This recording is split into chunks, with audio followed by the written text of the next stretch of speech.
Nuwun, assalamualaikum warahmatullahi wabarakatuh. Om Swastiastu, Namo Buddhaya, salam kebajikan. Bagya Yuwana Rahayu Rahayu. Bapak Kepala Sekolah ingkang satuhu kinurmatan, Bapak saha ibu-ibu guru ingkang satuhu kula bekteni, adik-adik kelas ingkang kula tresnani. Puji syukur tansah katur dumateng Allah Subhanahu wa taala ingkang sampun paring kanurgrahan rahmat sarta hidayah dumateng kita sedaya. Satemah ing wekdal punika saged kempal manunggal kanthi wilujeng nir ing samukala. Kadang kula kelas 7 ngantos kelas 9 ingkang kula tresnani, sakedap malih kula sekanca kelas 9 badhe niralaken pawiyatan SMP 1 Gandusari punika. Adamipun kula sesrawungan kaliyan panjenengan sedya wonten kalepatan saha tindak tanduk ingkang kirang marani ing pangalih panjenengan sedya kula sakanca nyuwun agunging pangapunten.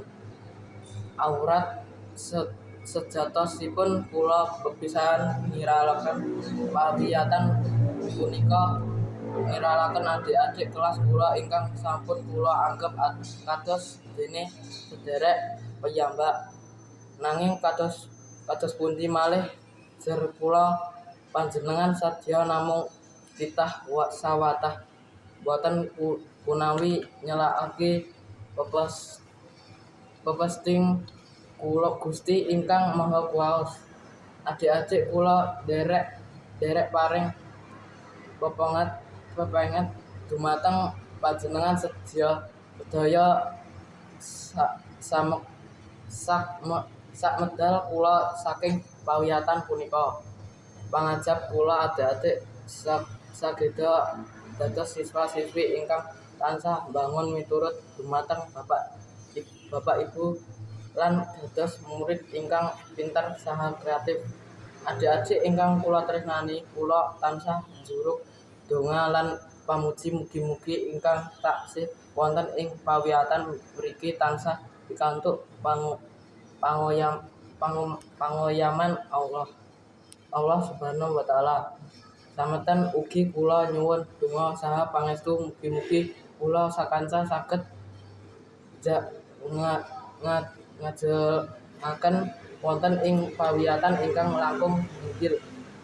Wasan namung sametan atur kula minangka sesulih rencang-rencang kelas 9 sedaya. Mbok bilih wonten galap gang suling saha benceng cawinging atur kula tansah nyuwun lumuturing samudra sing isih pangak sami. Nuwun. Waalaikumsalam warahmatullahi wabarakatuh.